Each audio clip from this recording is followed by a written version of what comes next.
Introduction. Friends, as we all know that we need energy for performing various daily activities. We get this energy from the food that we eat. So we can say that nutrition is a process by which all living organisms take food and utilize it to get energy. Both animals and plants are living organisms.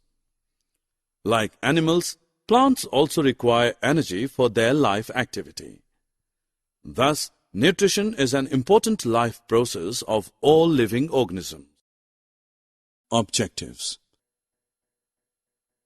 At the end of this lesson, you'll be able to define nutrition, describe autotrophic mode of nutrition in plants, explain the process of photosynthesis, describe heterotrophic mode of nutrition in plants, explain the different types of heterotrophic mode of nutrition. Dear friends, now let's know about the mode of nutrition. There are two types of nutrition modes: autotrophic nutrition and heterotrophic nutrition. But what are they? The mode of nutrition in which organisms make food themselves from simple substances is called autotrophic nutrition, and these organisms called autotrophs. Green plants are the examples of autotrophs. The mode of nutrition in which animals and many other organisms take in ready-made food prepared by the plants is called heterotrophic, and these organisms are called heterotrophs. Human, lion, tiger, etc. are the examples of heterotrophs. As we know that green plants synthesize their own food.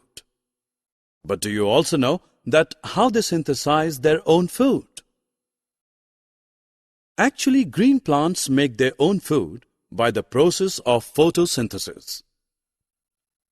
Photosynthesis is a process by which green plants synthesize their own food from the carbon dioxide and water in the presence of chlorophyll and solar energy. Now you know that in plants, water, minerals, and carbon dioxide are raw materials for the synthesis of food. Do you also know that how do plants obtain these raw materials from the surroundings? And how do they transport them to the food factories of the plant? Water and dissolved minerals are absorbed directly from the soil through roots and sent to the leaves by the means of many small vessels present in the stem. These vessels run throughout the root, the stem, the branches, and the leaves. They form a continuous path or passage for water and minerals to reach the leaf. Likewise, carbon dioxide from air is taken in through the tiny or small pores present on both surfaces of the leaves. Such pores are called stomata. These pores are surrounded by guard cells. After reaching to the leaf, carbon dioxide and water react in the presence of sunlight to form carbohydrate. The carbohydrate ultimately converted into the starch, which gets stored in the different parts of the plants.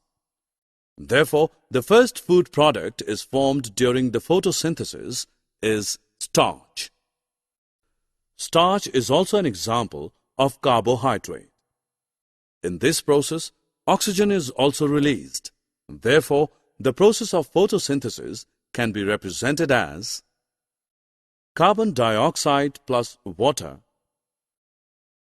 in the presence of chlorophyll and sunlight gives carbohydrate plus oxygen. In the presence of sunlight, carbon dioxide and water gives carbohydrate and oxygen releases in this process.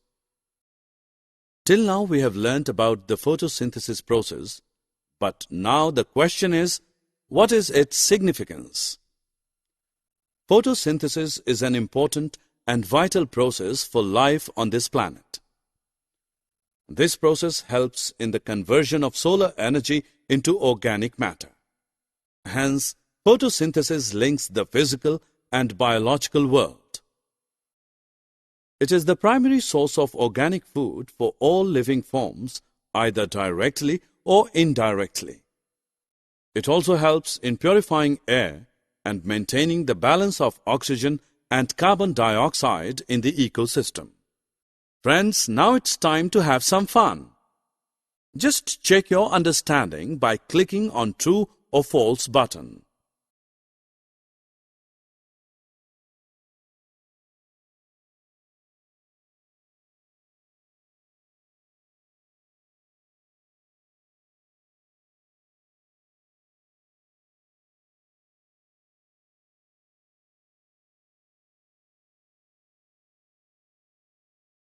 Friends, now let us know about those plants which do not have chlorophyll and cannot synthesize their food on their own.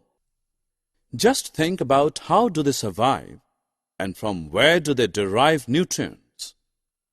As we have already learnt in this module that these plants derive food from other plants and animals, and this type of mode of nutrition is called heterotrophic mode of nutrition. The plants in which this kind of mode of nutrition is found are known as heterotrophs. There are 4 types of heterotrophic plants: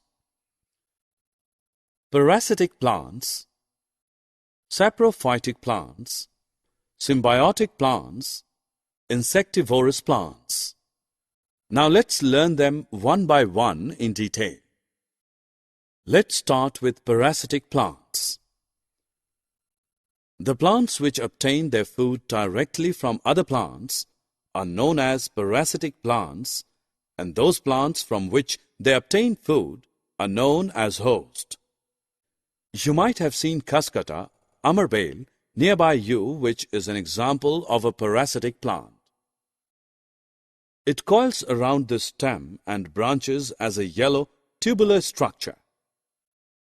You'll be surprised to know that it does not contain chlorophyll, so it takes ready-made food from the plant on which it is climbing. The plant on which it climbs is called a host.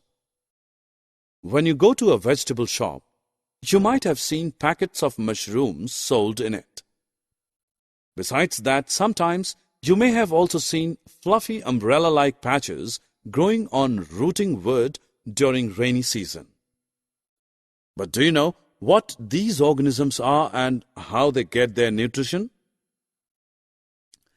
Friends, these organisms are commonly called fungi, and they get their nutrition from dead and decaying matter. To get their nutrients from dead and decaying matter, they secrete digestive juice and convert it into a solution. This mode of nutrition, in which organisms take in nutrients in solution from dead and decaying matter, is called saprotrophic nutrition, and organisms which use this kind of mode of nutrition are called saprotrophs. Thus, we can say that fungi are saprotrophs. The next category is of insectivorous plants. There are a few plants which can trap insects and digest them and get nutrition. For example, pitcher plants. Actually, these plants can synthesize their own food by photosynthesis, but they grow in nitrogen-deficient soils, so such plants fulfill their nitrogen requirement by eating these small insects and hence are called insectivorous plants. Friends, like us, plants also require a lot of nitrogen to make proteins. So they absorb nitrogen continuously from the soil, due to which the amount of nitrogen becomes deficient. As you all know, that there is 78% of nitrogen present in our atmosphere, but plants cannot use it in the manner directly as they can use carbon dioxide. They require nitrogen in soluble form.